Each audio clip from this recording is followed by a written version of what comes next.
Assalamualaikum warahmatullahi wabarakatuh. Waalaikumsalam warahmatullahi wabarakatuh. Ini Venezuela dan Amerika sedang Oh, bergejolak. Tapi kita mundur ke belakang. Ingat nggak pada saat Israel Palestina, heeh Pak Guru mengatakan bahwa Israel tidak akan kalah, 7 lapisan heeh Israel. heeh. Iran, sorry, Iran sama Israel, heeh Israel. Itu kan dihujat juga tuh. heeh. Guru Gembul tuh gara-gara stand-nya ngerasa Pro terhadap pro Israel. Israel, pro Israel. Heeh. Nah, dengan video yang tadi baru tayang, nah saya belum tahu nih stand Guru Gembul terhadap kasus ini tuh seperti apa. Amerika, Amerika Venezuela.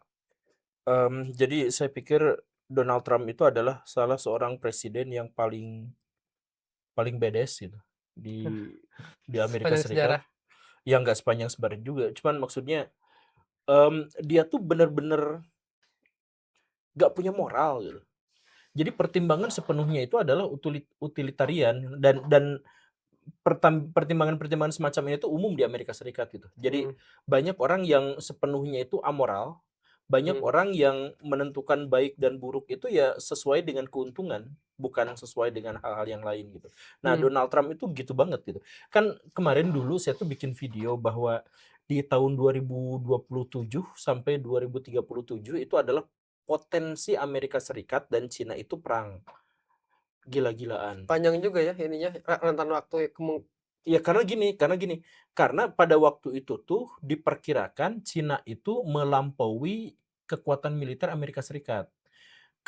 Jadi ini pertaruhannya tuh besar. mmm, Kalau si Amerika Serikat pengen mempertahankan hegemoninya, berarti dia tuh harus bertindak antara tahun itu sampai itu. Sebab kalau lebih dari itu, Cina tuh sudah akan jauh lebih unggul daripada Amerika Serikat dan Amerika Serikat tuh nggak akan bisa ngapa-ngapain lagi gitu. Udah kesusul mmm, gitu. Nah, jadi dari rentang tahun 2027 sampai 2037 tuh seharusnya kalau orang Amerika normal, maka mereka tuh harus melakukan tindakan yang ekstrim, berlebihan untuk bisa, memberi mereka kesempatan untuk tetap hegemonik gitu di dunia. Nah, saya tuh nggak kepikiran apa yang dilakukan oleh Amerika. Saya tuh pas Donald Trump bikin, perang tarif. heeh, Itu kan signifikan hasilnya. Ya, kita tuh sering ributnya tuh perang tarif tuh adalah Amerika lawan Cina gitu, heeh, terus gini. Tapi kan sebenarnya Amerika Serikat versus seluruh dunia. Nah, seluruh dunia memang kata Donald Trump bener, mereka tuh datang berbondong-bondong ngantri buat jilat pantat heeh, saya gitu. to swipe sudah. Dan itu naik banget kan, emang ekonomi Amerika Serikatnya naik banget. Jadi dia nggak peduli moral, dia langsung aja ngegas gitu. Nah, kemudian, apa yang dia lakukan terhadap Ukraina misalkan. Dia nggak munafik, dia Heeh, terbuka jujur, "Gua bantuan Ukraina, tapi mineral jarangnya buat saya." Kenapa butuh mineral jarang? Mineral jarang itu adalah salah satu, mmm, salah satu komoditas yang dipertaruhkan dalam perang melawan Cina. Jadi harus banyak-banyak di situ gitu. Nah, ketika Ukraina akhirnya malah ngambek-ngambek dan lain mhm, sebagainya sampai sekarang nggak jelas, akhirnya Donald Trump bilang, "Ya udah kalau gitu saya ambil Denmark." Greenland, Greenland, karena di situ ada sekian puluh ribu, triliun dolar itu, atau triliun dolar atau triliun rupiah? Ya mmm, pokoknya mah yang sumber dayanya melimpah banget gitu. Nah, kemudian yang signifikan itu adalah yang Venezuela kemarin. Venezuela tuh semua orang terkejut asli, betul. terkejut. Cina pun terkejut. Cina yang katanya intelnya udah nyusup ke Amerika lah, apa segala rupa. Bahkan si presidennya udah pakai Huawei. Heeh, udah kaget banget itu. Dan itu tamparan buat Cina kan. Karena gini nih, si Cina tuh udah datang ke Venezuela, udah ngasih rudal, ngasih apa Mhm, segala rupa. Rusia udah datang ke situ, Iran udah datang ke situ. Pokoknya semua musuh-musuh Amerika Serikat itu datang ke Venezuela. Sebenarnya ya jelas mereka tuh cari untung kan. Mereka tuh pengen, sumber daya alam pada akhirnya. pengen ngambil sumber daya alam dan pengen ngebokong Amerika gitu. Kan Mhm, udah jadi NATO. Kenapa perang Ukraina terjadi? Karena Rusia merasa terancam, karena rudal-rudal NATO itu mengarah padanya dari jarak yang sangat dekat, gitu kan. Nah, Rusia sekarang atau kemarin balas dendam. mau nyimpen rudal Di di Venezuela. Venezuela. Nah, Donald Trump gilanya itu semua masalah tuh langsung selesai dalam waktu 3 jam. Selesai semuanya. Jadi, upaya Cina, Rusia, Iran bikin pangkalan militer di sana untuk menyerang pakai rudal dan sebagainya langsung hilang. Kemudian cadangan minyak terbesar di seluruh dunia langsung dimiliki sama Amerika Serikat dan masih perawan di sana, nggak kayak di Saudi. Di Iya, Saudi kan disedot terus kan. mhm. Kalau di Venezuela kan enggak gitu. Nah, Meskipun katanya beda jenis katanya. iya iya Nah, ya kalau beda ah, jenis nah. Ya cuman maksudnya jadi si Amerika Serikat tuh musuh-musuhnya semuanya langsung kalah, mhm. terus dia dapat cuan yang gede banget. Dan udah itu dia bilang, nanti berikutnya itu adalah ini. Ini saya dapat dari opini.id bahwa, informannya itu orang dekat Maduro Maduro, Nah, terus mata-matanya udah dari Agustus 2025, mhm, terus bergeraknya, Natal tahun baru jadi pasukan Amerika Serikat sudah siap, tinggal nunggu perintah, itu di 30 Desember itu tinggal nunggu perintah doang katanya. mhm. Terus dilaksanakan 3 Januari, ngebuat kotanya gelap gulita, lalu bandara semuanya dihantam bom, dalam waktu beberapa jam langsung diculik itu ke Iya. tapi yang komentar-komentar tuh banyak juga yang mengatakan bahwa, "Ini kenapa ini agak" sebenarnya agak miris dari komentarnya kayak, "Ini kenapa nggak presiden kita aja nih yang" Nah, iya itu. Nah, di video saya yang itu, mhm, nah, saya juga jelasin bahwa Amerika Serikat itu kalau mau nyerang atau mereka menemukan potensi permusuhan dari negara yang lain, maka Amerika Serikat itu akan menciptakan prakondisi di mmm, satu kawasan sehingga mereka tuh tidak akan menciptakan perlawanan. Nah, makanya kalau ada orang-orang di Indonesia khususnya di kolom komentar yang "Ah, udahlah bubar aja Indonesia, udah putus asa, kenapa nah, nggak Prabowo aja yang ditangkap, yang diculik ya?" Kayak gitu ya. Nah, itu tuh kemungkinannya tuh 2 bahwa dia itu adalah buzzer dari Amerika Serikat, agen dari Amerika Serikat. mmm, Yang kedua itu adalah, dia adalah orang yang sudah dicuci otaknya sama buzzer-buzzer Amerika Serikat. Dan saya juga bilang bahwa buzzer-buzzer dan agen-agen Amerika Serikat itu di sekitaran Monas tuh banyak. Di dekat rumah Ibu Megawati yang kayak gitu-gitu tuh banyak gitu. dan WNI ceritanya, muka-muka Iya WNI dan iya, emang emang WNI.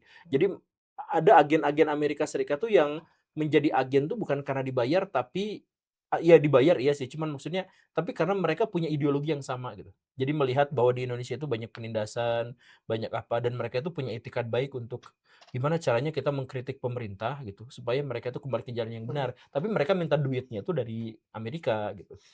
tapi emang Ada yang kayak gitu. Amerika udah ngepropagandain si presidennya dari lama kayaknya. Kan katanya pendapatan pertama dari si negaranya itu adalah dari kokain, karena dari narkoba, jadi pada akhirnya ditangkap juga. Jadi propaganda dan isu-isu yang beredar tuh menunjukin bahwa, wah emang presidennya brengsek aja.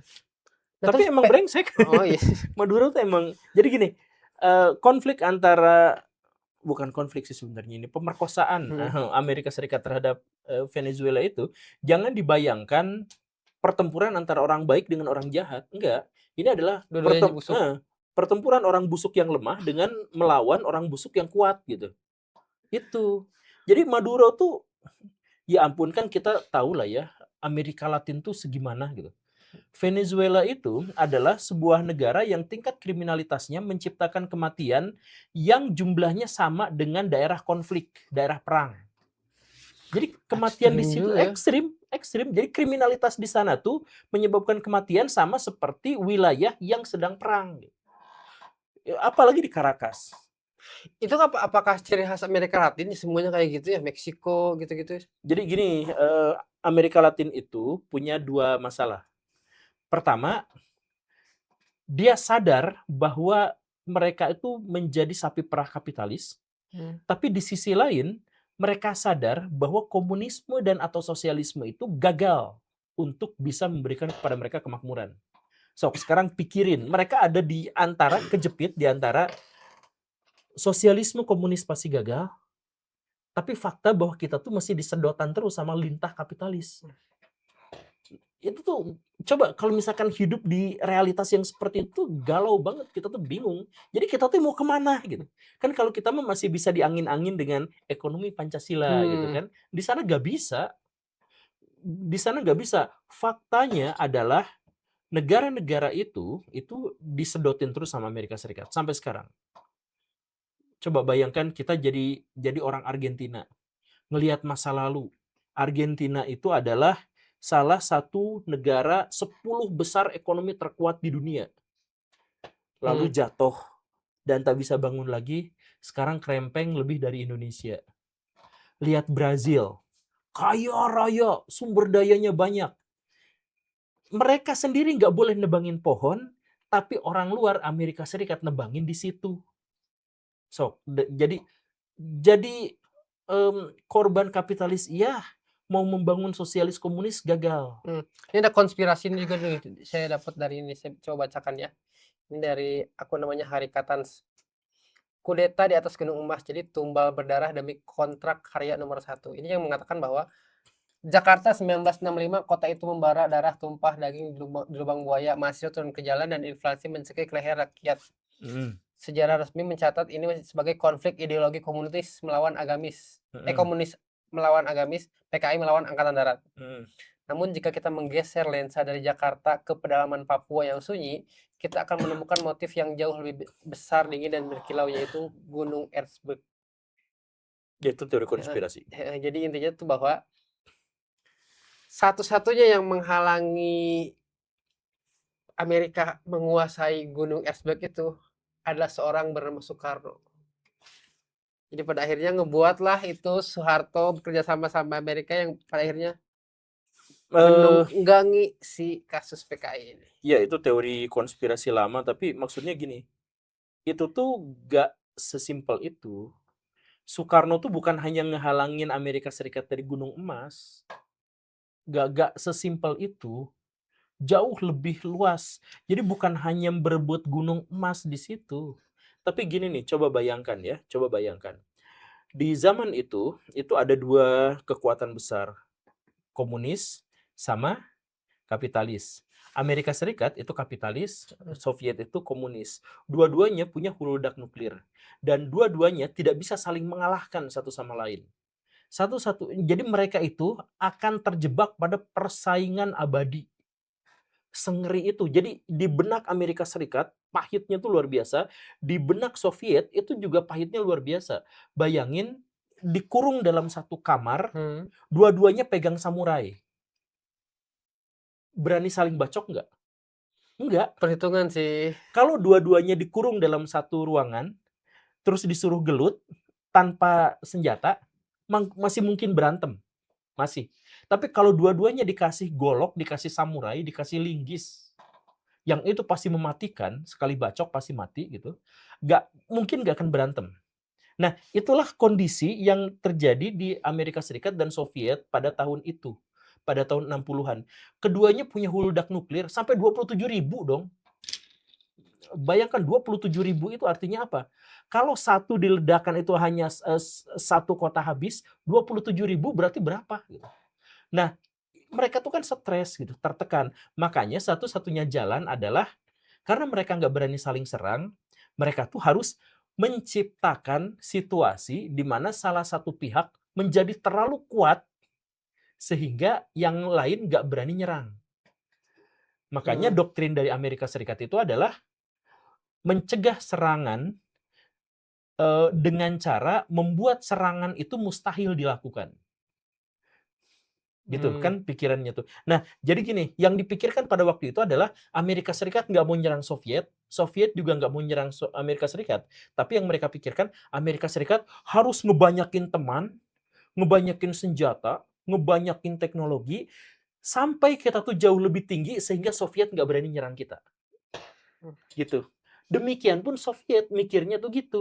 Nah, Soviet pada waktu itu udah punya teman Cina, udah punya teman Kamboja, udah ada di Vietnam, udah ada di Myanmar, udah ada di Laos, terus ke selatan. Pas di Indonesia, Indonesia tuh non-blok. Amerika Serikat keringetan, Rusia, Uni Soviet juga keringetan. Ini Indonesia segini gedenya, lengkap dengan emasnya. Nah, emas tuh cuman salah satunya. Heeh.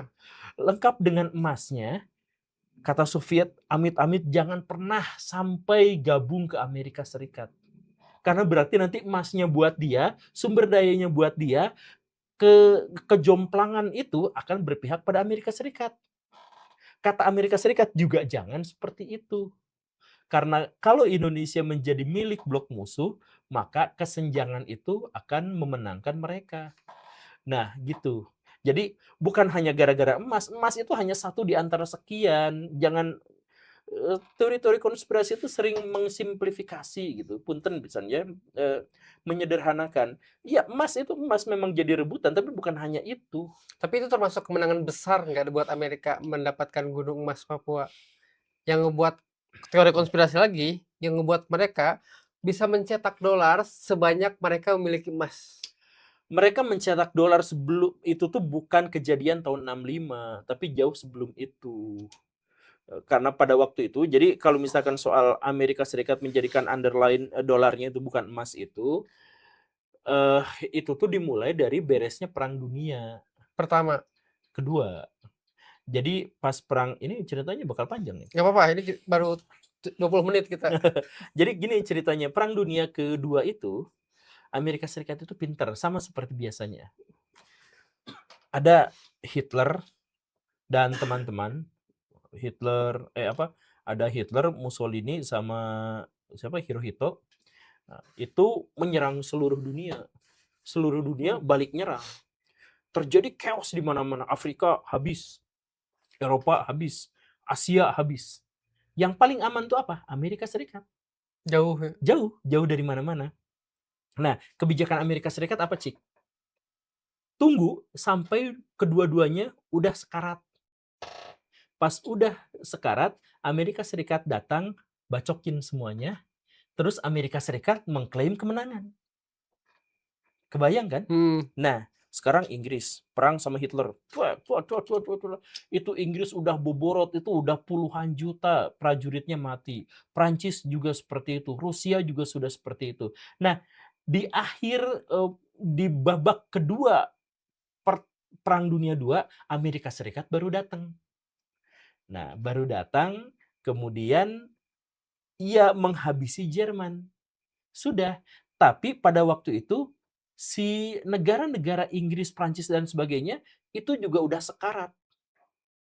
Karena serangan dari Hitler itu, udah bener-bener sekarat mereka tuh, udah nggak punya sumber daya. Nah, untuk bisa memulihkan kembali, Amerika Serikat datang, pakai duit saya aja, saya pinjemin kamu. Tapi bunganya sekian-sekian. Tuh, coba. Untungnya double kan, Amerika tuh pinter banget. Udah mah datang paling belakangan, paling tidak bonyok. Setelah itu, Jerman, semua ilmuwan-ilmuwannya ditarik ke Amerika Serikat. Semua ilmuannya ditarik ke Amerika Serikat untuk bikin teknologi perang dan sebagainya. Terus Inggris, Prancis untuk membangun negaranya bikin Marshall Plan. Nah, saya bantuin kamu, saya bantuin. Termasuk Belanda dikasih. Nah, kasih. Nah, karena itulah Amerika Serikat pada waktu itu tuh butuh duit dolar dalam jumlah yang banyak buat minjemin. Terus kata Amerika Serikat, sok kalian gadekan aja emas yang kalian punya buat saya. Nah, jadi itu sebenarnya kejadiannya itu sebelum tahun 65 itu. Jadi sekali lagi ya apa ya? Ya memang benar signifikan sekali dampak dari si emas itu.